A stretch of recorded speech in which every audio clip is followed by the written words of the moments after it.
Shalom. Selamat pagi saudara-saudara yang terkasih di dalam Tuhan Yesus Kristus. Selamat berjumpa kembali di dalam renungan pagi hari ini. Sebelum kita membaca dan merenungkan firman Tuhan, marilah kita bersama-sama mempersiapkan hati dan pikiran kita dan memohon tuntunan Roh Kudus. Mari kita berdoa.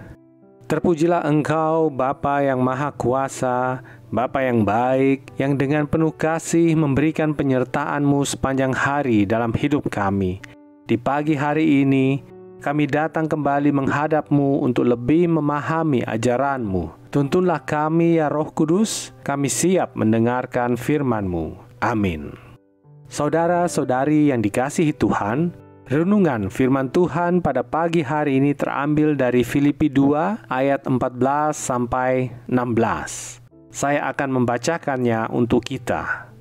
Lakukanlah segala sesuatu dengan tidak bersungut-sungut dan berbantah-bantahan, supaya kamu tiada beraib dan tiada bernoda, sebagai anak-anak Allah yang tidak bercela di tengah-tengah angkatan yang bengkok hatinya dan yang sesat ini, sehingga kamu bercahaya di antara mereka seperti bintang-bintang di dunia, sambil berpegang pada firman kehidupan, agar aku dapat bermegah pada hari Kristus, bahwa aku tidak percuma berlomba dan tidak percuma bersusah-susah.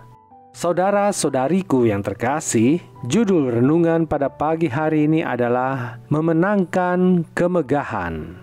Saudara-saudari yang dikasihi Tuhan, dahulu kala ketika kabar Injil belum diberitakan, semua orang mengupayakan keselamatannya sendiri dan melakukan apa saja yang mereka anggap benar dan baik.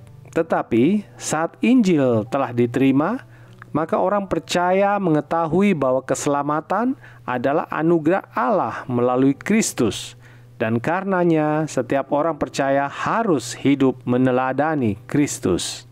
Saudara-saudari yang dikasihi Tuhan, namun saat ini kita berada di tengah-tengah orang yang telah mendengar Injil dan bahkan sanggup untuk menjelaskan Injil, bukan di tengah-tengah orang-orang jahat dan tidak mengenal Injil. Manakah yang lebih mengerikan? Pada masa Injil belum didengar atau pada saat ini? Saudara-saudari yang dikasihi Tuhan, ternyata masa yang lebih mengerikan adalah saat ini.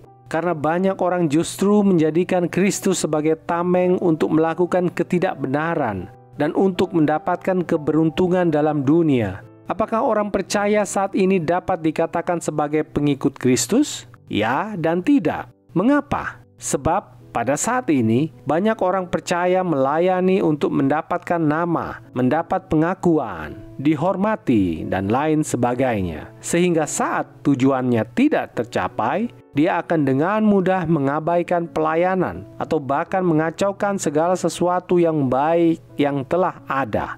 Inilah yang lebih mengerikan. Kebenaran dan keselamatan bukan untuk kemuliaan Allah, tapi untuk kemegahan pribadi masing-masing orang percaya yang tidak benar-benar percaya. Saudara-saudari yang dikasihi Tuhan, saat ini kita kembali memeriksa diri kita masing-masing agar kita tidak hidup untuk kemegahan kita sendiri, tetapi kita harus melawan keinginan kita agar Kristus dipermuliakan. Sebab kemegahan kita tidak ada dalam dunia dan bukan pada pengakuan manusia, tetapi kita bermegah karena Kristus dipermuliakan. Artinya, kita melakukan segala sesuatu untuk memuliakan Allah, sehingga saat kita dihina dalam pelayanan kita, tetap sanggup untuk melayani dengan sukacita. Oleh karena kita tahu kita bekerja bukan untuk pribadi kita. Saudara-saudari yang dikasihi Tuhan, mengikut Kristus tidaklah mudah.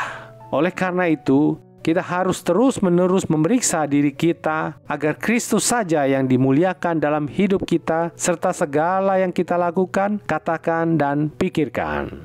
Demikianlah renungan pada pagi hari ini. Tuhan memberkati. Kita akan menutup renungan dalam doa, tetapi jika saudara ingin didoakan secara khusus, hubungi email kami. Kerinduan kami agar channel ini menjadi berkat bagi banyak orang. Mari kita berdoa. Bapa, kami bersyukur telah mendengarkan firman-Mu dan kami bersyukur karena hari ini Engkau mengingatkan kami untuk memeriksa diri kami seluruhnya agar dalam hidup kami Engkau saja yang dimuliakan. Ampunilah kami bila sering kali kami mencari keuntungan diri sendiri dalam dunia ini dan melupakan perintah-Mu untuk hidup meneladani Kristus. Ampunilah dosa-dosa kami. Ya Bapa, kami memohon, berkatilah kehidupan kami, sertai kami selalu di sepanjang nafas kehidupan yang Engkau berikan. Kami juga turut mendoakan keluarga kami dan seluruh umat Tuhan, baik yang sedang dalam keadaan sakit dan di dalam pergumulan kehidupan masing-masing.